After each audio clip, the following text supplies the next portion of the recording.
Let's complete the annual tradition of grading the Cincinnati Bengals draft class.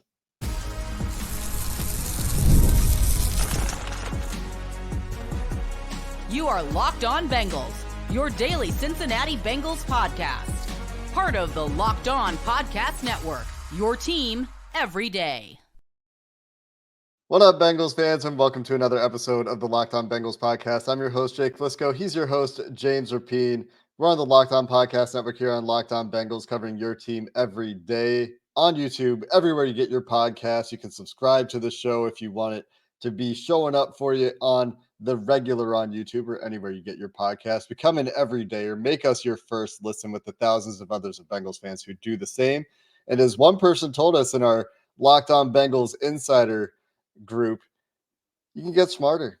You can feel smarter when you're talking to other Bengals fans by staying up to date with the Locked On Bengals podcast. You would have heard Amarius Mims and Chris Jenkins mock to the Bengals in rounds 1 and 2 last week on this podcast when we were trying to predict things. Today's episode is brought to you by Gametime, where you can save $20 off your first purchase of tickets on the Gametime app with promo code LOCKEDONNFL. And today, James, we will grade the Cincinnati Bengals draft class, and I'll talk about my criteria. You can talk about what went into the grades for you if you like, but Amarius Mims, to start things off here, where are you? Well, Amarius starts with an A and it gets an A, and it's pretty simple. The Bengals, they don't have and haven't had a physical presence like Amarius Mims since Andrew Whitworth left in 2016. That's it.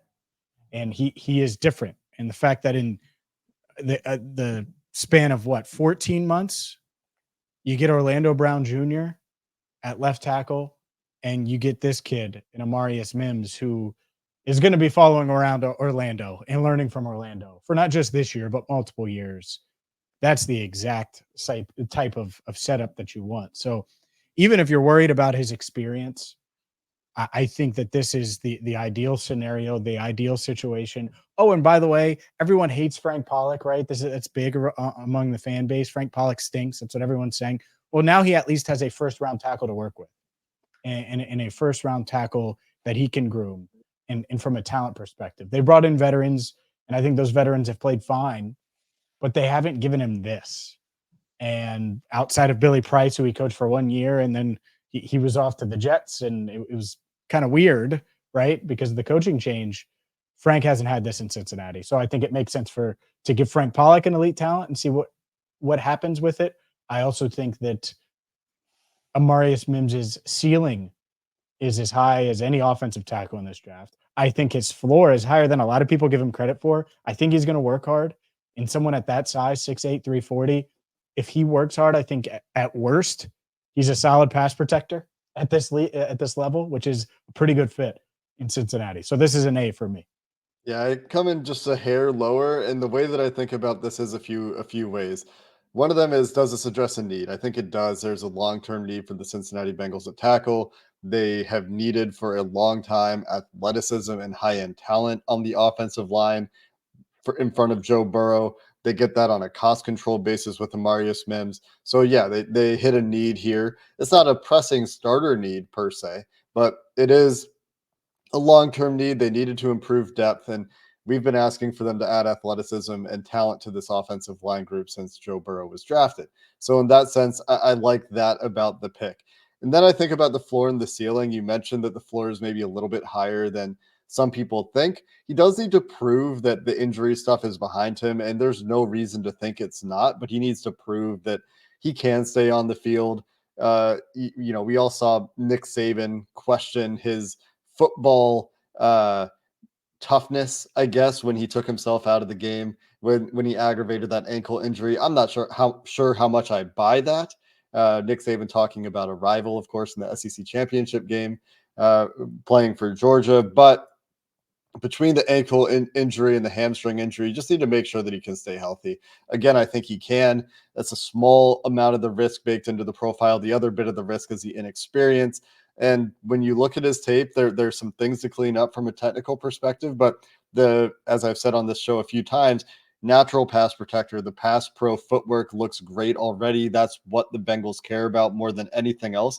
There's just a little bit of risk in this pick where you can see that maybe he doesn't end up being a top end player in the league. I think he probably should. It's a B plus for me because you can see that the top end is an A plus, and we might look back on this in a couple of years and say, yeah, he hit that top end. He's a great offensive tackle, maybe the best right tackle in this draft class. And then you're more than justified. But when you bake in the risk a little bit, that's what brings it down just a hair for me. The other thing is should you be able to get an A with every pick? This is a philosophical thing. Maybe you should say you should be graded against the other options. And for the guys that were available, the only other guys I would argue for the Bengals in that pick were Johnny Newton, who went much later in the second round, and maybe Quinyon Mitchell a couple picks later, the cornerback going to the Philadelphia Eagles. But for the Bengals, hard to knock taking a tackle here. Like I said, I like the need. I like the fit. I like that he doesn't have to play right away. It's just, is it the best value? Is it the risk? Those are the things that bring it from an A to a B plus for me. Still really close to an A. I still think it's a good pick, and I like the upside a lot. Man, you hedged about 52 times to make sure that people understood that you like this pick. No, I mean, I get it. I do. I think that his floor is like Trent Brown. I'll just say good it. Floor. Like, that's a hell of a floor. That's better than any offensive lineman they've drafted in like a decade. Hopefully the floor doesn't include Trent Brown's availability, and he's much more healthy over his career than Trent Brown has been. And no doubt. And in the health part, that's everything. We're about to talk about health for all of these guys, including Chris Jenkins, who we should get to. The Bengals, you mentioned Johnny Newton, by the way. The Bengals had Chris Jenkins right underneath Johnny Newton on their day 2 board. They weren't really considering him at that 18 spot. I do think he was a trade down candidate, and they might have had a first round grade on him, certainly high on their board. So was Chris Jenkins, and they felt really good about the pick. And what's not to like about the pick? I gave it a B plus. I just think it's all around solid, like everything about it. I think there's the risk profile. There's no real risk. I think he's going to be a hit. I think the character-wise fits. I think he's going to be a captain by year 3, probably.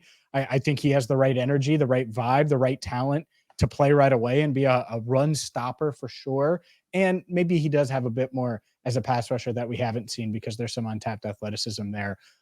There's really nothing that you can't like about this pick, to me at least. And the other element is it obviously does feel a need, both short-term and long-term. B plus, solid all the way around, like an 88%. Good stuff on Chris Jenkins. Yeah, solid B for me. I would have liked to have seen the Bengals be aggressive here, trade up for Johnny Newton. We know the price to get right in front of that pick because we saw a team trade up there. It would have been expensive. That's how much higher Johnny Newton was in my mind than Chris Jenkins was, but I know that wasn't the case for the Bengals.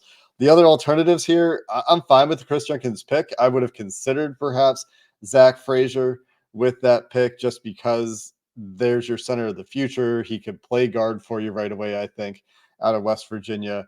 And he goes to the Steelers a couple picks later. The other thing that I think you can debate and we'll be watching over time is Chris Jenkins versus Michael Hall's career. The Bengals later go with the nose tackle. So would you rather have a player with more pass rushing upside here? That being said, I do like the Chris Jenkins pick. I'd like, as Steve Palazzolo talked with us about yesterday, the run defense playmaking ability for Chris Jenkins, the block destruction, getting off blocks, all things the Bengals badly needed, and he improves their DT3 immediately and should improve it significantly if he can hit the ground running. And I love the personality. I love the way that he interacted with the media when he arrived in town. The positivity, the willingness to, eat a bunch of Skyline chili if he needed to get to his dad's weight and play nose tackle at 340 or whatever it was. So really love the personality. Could certainly see him being a captain in short order. And they needed some leadership. And so if that's part of what they get with Chris Jenkins, that's an upgrade for the pick as well. Yeah, and honestly, if they had gone with Mike Hall, and I like the player, this isn't revisionist history, but you talk about 2 guys that are young and haven't played a ton, and that you wonder availability wise and all of those things, it would just be tying it in there. But no, I think they wanted more of a guy that could play every down. And I'm sure they looked at Mike Hall and said, he's not a 3-down guy.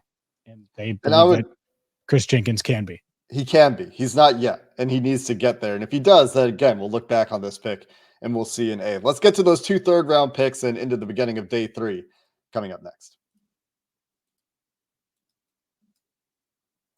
Today's episode of Locked On Bengals is sponsored by eBay Motors. Passion, drive, and patience, the formula for winning championships, is also what keeps your ride or die alive. eBay Motors has everything you need to maintain your vehicle and level it up to peak performance, whether it's superchargers, roof racks, exhaust kits, LED headlights, whatever your vehicle needs, whether you're into speed, power, or style, eBay Motors has you covered with over 122 million parts for your number one ride or die. You'll always find exactly what you're looking for. And with eBay Guaranteed Fit, your part is guaranteed to fit your ride every time, or you will get your money back because with eBay Motors, you're burning rubber, not cash.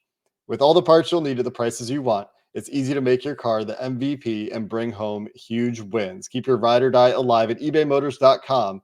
Eligible items only. Exclusions apply. eBay Guaranteed Fit only available to U.S. customers. Today's show is also brought to you by Gametime. Gametime is the app you need to get to right now because maybe you want to watch the Indiana Pacers. Maybe you want to go watch Caitlin Clark ball in the WNBA, or maybe you're thinking about going to Great American Ballpark. Well, Gametime is the place you go in the app you download to get last-minute tickets. They have killer last-minute deals, all-in prices, views from your seat, and their lowest price guarantee. They take the guesswork out of buying NBA tickets, WNBA, Major League Baseball, or maybe you're already looking ahead and thinking about the NFL season. The schedule does come out in 10 days. Well, guess what? We are going to have you covered with Gametime, and you are going to be covered. So take the guesswork out of buying tickets with Gametime. Download the Gametime app, create an account, and use code LOCKEDONNFL for $20 off your first purchase. Terms apply. Again, create an account and redeem code LOCKEDONNFL for $20 off. That's LOCKEDON NFL.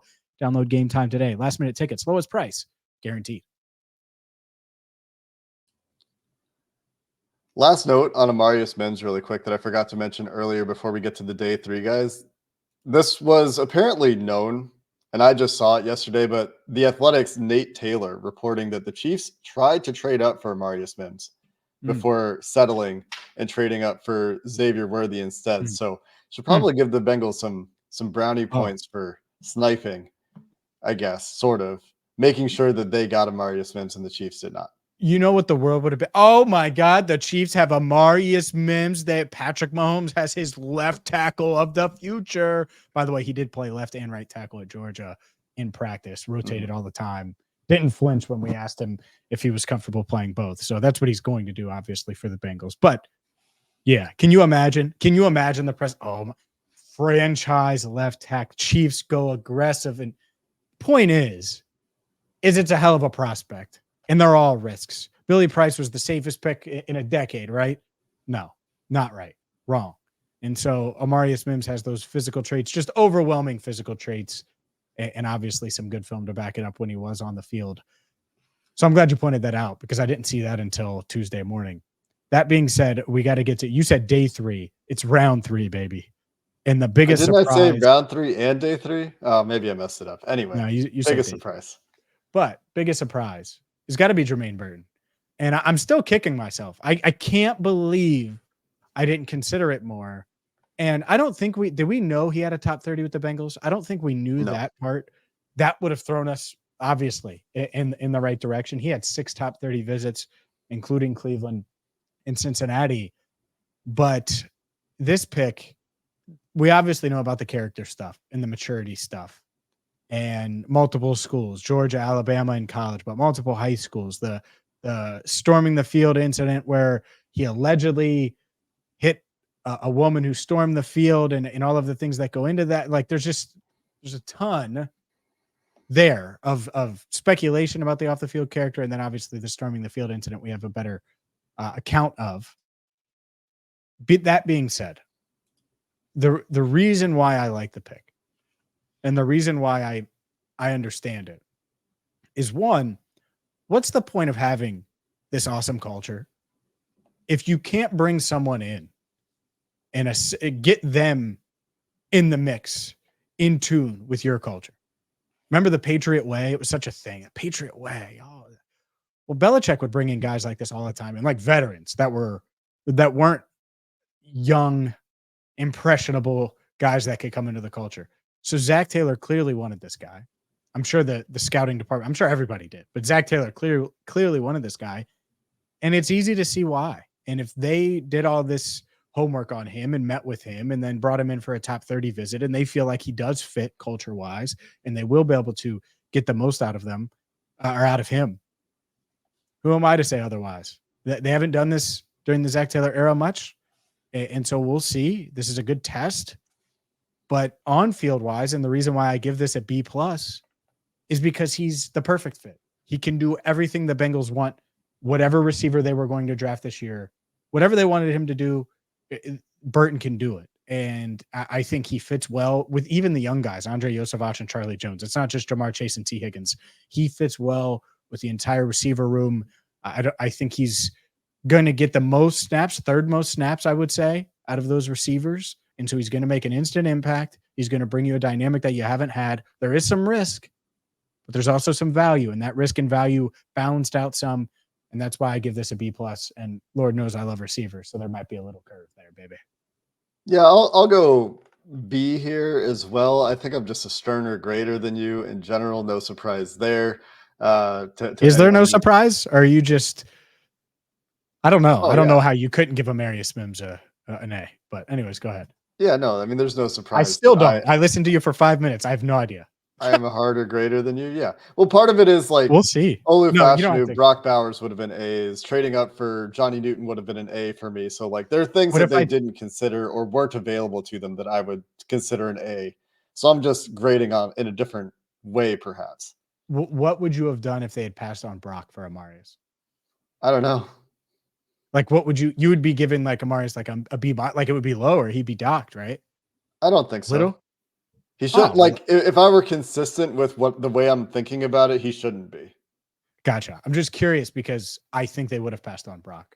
There's a little nugget. I think they would have passed on Brock for Mims. I do. I'm pretty confident in that. So Jermaine Burton, the upside is at least you've gotten a player 1 round later than he could have been drafted if he was clean off the field. At least. Which I can't wait to tell you my comps. Go ahead. Keep going. Which is what you love about that pick. And the ability to add this vertical explosive receiver, awesome. Could be an easy running mate for Jamar Chase, cost controlled for 4 years. Love that. Very next pick, Christian Haynes. Would have loved to see an interior offensive lineman here as well. Christian Haynes, 24 years old, though. So is that something that put them off there? The other offensive linemen that went in this range on the interior, because there's a little bit of a run between Burton and McKinley Jackson, Zach Zinter, and Dominic Pooney, both 23, 24 years old. So Burton giving you a potential wide receiver of the future, and it's only down because of the risk. Can he keep it together? Can he stay focused in Cincinnati? Because if he can, there's easy wide receiver 2 upside, and you love that fit with Jamar Chase. It's just, can he keep it together, stay focused, stay on the field, and keep football, as his priority, and do all the things that you need to do to play in the NFL at a high level. Yeah, I think he's going to give them an element that they haven't had in the floor. And the floor is obviously character aside. It's almost like health. Like, of course, he needs to be on the field and mature and doing the right things off the field to be successful. But I think the floor, if he does that, is like Kenny Stills, like the floor, where he's this deep threat, the straight line guy that's going to help you some and be that for you. And in round 3, that's not the end of the world. The ceiling, though, is he Terry McLaurin? Is he Doug Baldwin? Is he one of these round 3 guys that by week 5 of the NFL season has 3 touchdowns and you're like, oh, this dude's going to matter. And he very well could be. And I think he fits this offense really, really well. And so, yeah, I like the pick. Was shocked. Again, dismiss. Next year, I'm looking at all the questionable character guys. No, I'm just kidding. I'm not going to over-adjust too much. But it is interesting. I also have a quick note on pick 80 that I want to mention. Some more speculation, kind of like the Brock Bowers thing, educated speculation. So we will do that coming up next. All right, game off. It's time to tell you about Monopoly Go because, well, Monopoly Go, you can team up with friends for time tournaments where you work together to build up each other's boards. The more you win together, the more awesome prizes you unlock. And there's so much to get, from unique stickers that you can trade with friends to complete albums for big prizes, cool new playing pieces to travel boards with, and hilarious emojis that you can taunt your friends with, like Jake the Stern Grader. Plus, Monopoly Go feels new and exciting every day with new challenging environments, tournaments, and so much more. They have unique mini games, and there's always new timed events that help you win big, like massive multipliers for everything you win or rent frenzies. There's always something fun to discover in Monopoly Go. So get off the bench and download it for free on Google Play or the App Store. Game on with Monopoly Go. Share your tidbit. One quick note about pick 80, and it would have fallen in line. I think in an ideal world, and it has to do with McKinley Jackson, and I might have said it on the pod, I think T'Vondre Sweat was very much in play for the Bengals, which I got that one wrong too. Not in play at 49, so it's not like, oh, if he had fallen 9 or 11 picks, because, man, the Titans took him at his ceiling, man. They took him like that incident last month didn't happen, or earlier this month didn't happen. They did at 38. But if he was there at 80, I think the Bengals would have picked T'Vondre Sweat at 80. And then they would have sweated it out, hoping that Jermaine Burton was there at 97. I think that was very much in play. It didn't happen, of course, because he got picked 38th overall. So it might not even be worth noting, but I do think it is worth noting and mentioning that I do think that there was a real shot at the Bengals pick T'Vondre Sweat with their first third-round pick. It is good context because instead the Bengals picked McKinley Jackson, who's a massive consensus reach, probably their biggest consensus reach in the draft. And Arif Hassan.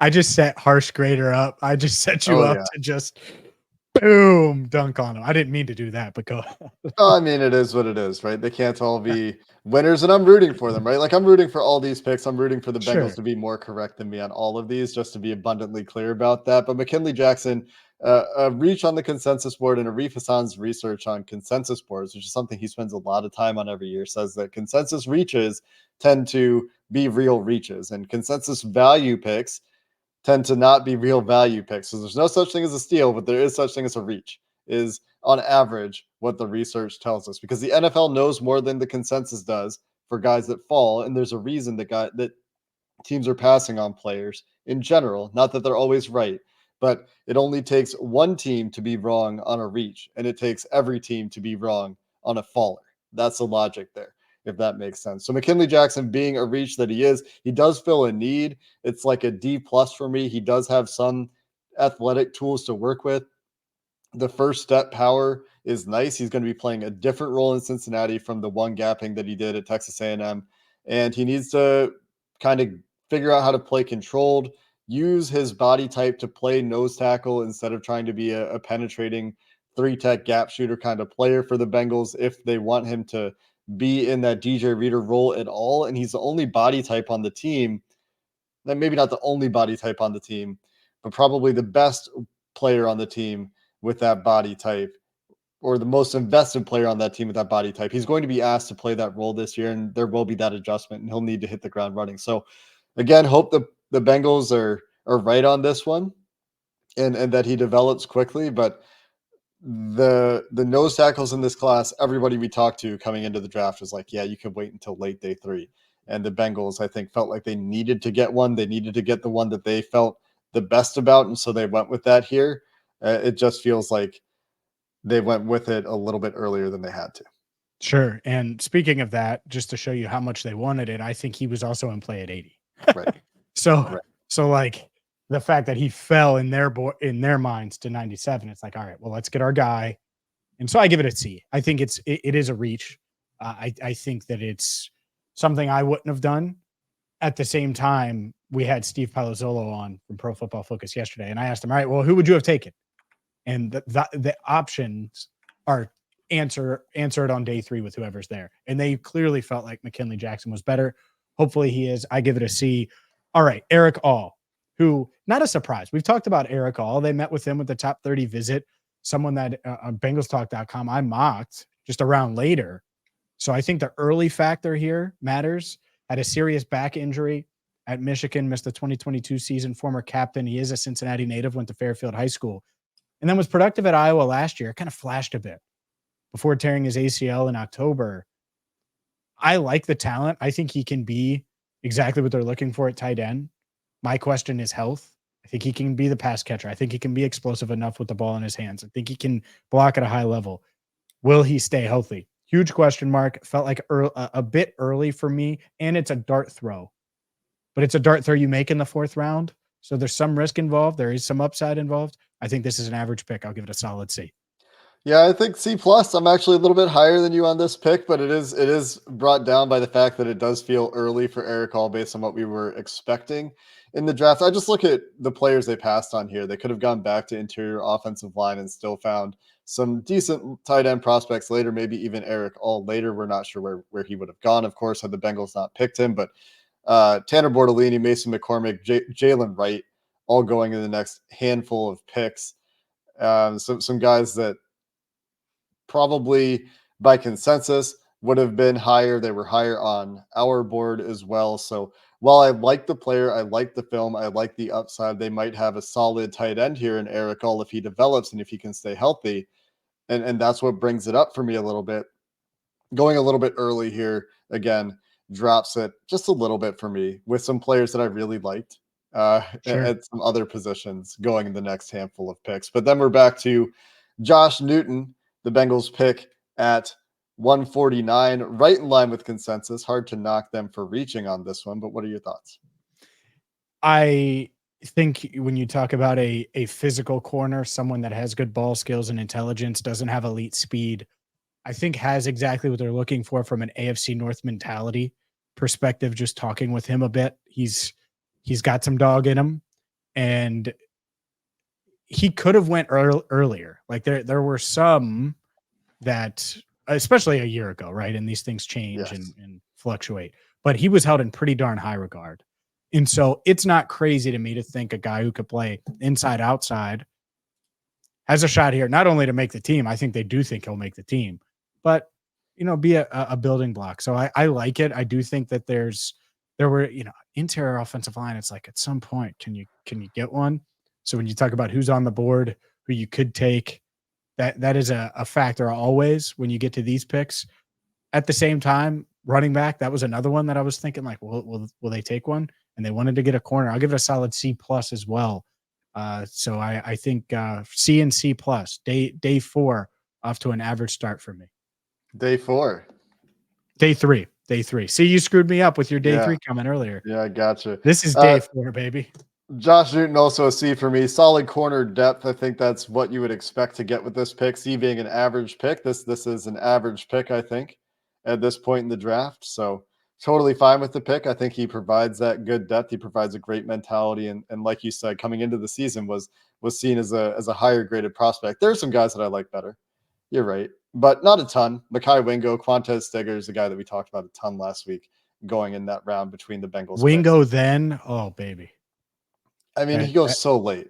And maybe they would have picked him because he went, 5 picks before they picked Tanner McLachlan, which is a pick I really like, by the way.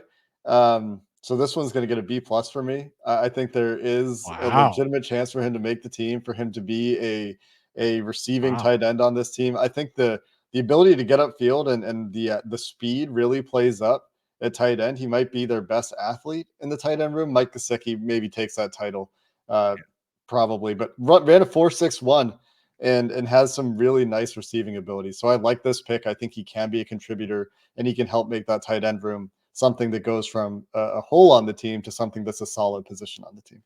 Yeah, I love that you mentioned the pass catching part because he's really, really good at it and he's a good athlete and he's 25 and needs to get in the weight room, get stronger from a blocking standpoint and show that he can earn that trust as a blocker. And so 25 has the pass catching prowess that they're looking for. I totally get it, but there's some obvious flaws there. And that's why he was there. That's why he fell down some draft boards. I think he'll make the team. I do. And so it's a solid pick, but again, me harsher than you that I knew I would be. This is what's funny is earlier in the show. Oh, you're harsh. No, I gave it a C. I think it's average. I think he's tight end 4 this year. If Eric All is healthy, he's buried because Eric All is a better prospect when healthy. And maybe you think they should have just taken the risk on Christian Mahogany at that point, who falls all the way to pick 210 to Detroit. and talking about interior offensive line. And that's a point for this next pick too. The Bengals go with the athletic Cedric Johnson, who didn't necessarily have the production you would like at Ole Miss, but is a freak athlete. This one is just a solid C for me. We'll see if he can beat anything in the NFL. We'll see if he can make the Wow. team. I would have liked Bo Limmer here. Again, going to the interior offensive line a little bit early, even though I really like the guy they took, 20 picks later on the interior offensive line. But there's upside with Cedric Johnson. It's just, can he make the team? Can he put it together? I think this is one of the harder paths to actually making the roster. As we get to the end of the draft, you would expect to see that. And I think it starts here with Cedric Johnson. No doubt. I mean, it's a deeper defensive end room, even though silly Trey Hendrickson trade request aside. So yeah, I give this a B+ because it's a guy who produced at a young age, athletic. You're talking about 6th round now, pick 214, and this might be your Joseph Osai replacement in a year. This guy right away is competing with who? Jeff Gunter and those guys will probably be on the practice squad. You're right. It's going to be hard to make the team, but who knows? Maybe he does. You never know what happens. But I like the swing at this stage of the draft. And at the same time, you're right. Matt Lee wouldn't have minded it. Let's just do both 7th round picks. No, that's fine. We'll do Dejon Anthony real quick. So back-to-back Ole Miss. What? You talked me into a C+ on Cedric Johnson. Yeah, it's just worth it at this stage to like an edge rusher. What if he ends up being a rotational edge piece? Like if he does that, that's a huge win. You like the athletic dice roll here. Yep, exactly. So Dejon Anthony, first 7th round pick. We knew they had met with him. We knew he was on their radar. Special teamer, maybe plays a little nickel, certainly safety as well.